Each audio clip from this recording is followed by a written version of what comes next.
The Remo Putty Pad. Probably the most fun pad to play with. Yeah, it's like silly putty. You spread it out and you can slam it down on the table and you have a practice pad. Just like that. Let's stick it down a little more. Sometimes it doesn't like to stick. That's the problem with this. All right, there we go. Cool.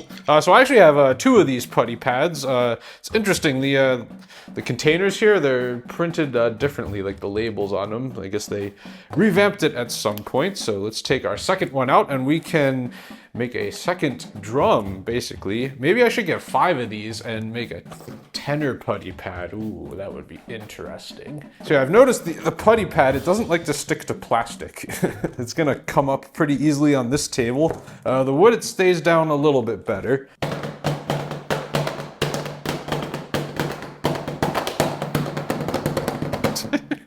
Yeah, so similar to the other 2 products, you're limited to what you have available in order to practice on. Like, you need a solid surface, which unfortunately might not always be there. But, well, honestly, if you do have like a good wooden surface, this feels pretty darn good on here. Yeah, that's like honestly pretty realistic to what a drum feels like. That one's not at all.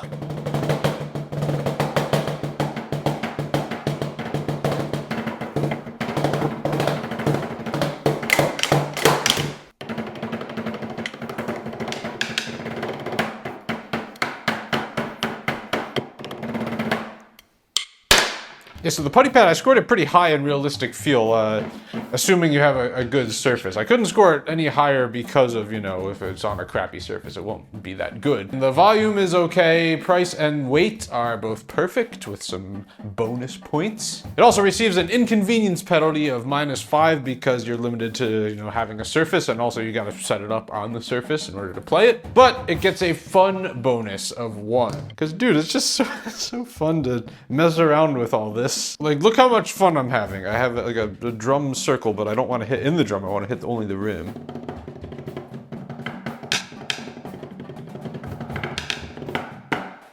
The putty pad is now sitting in first place. Ooh, let's go.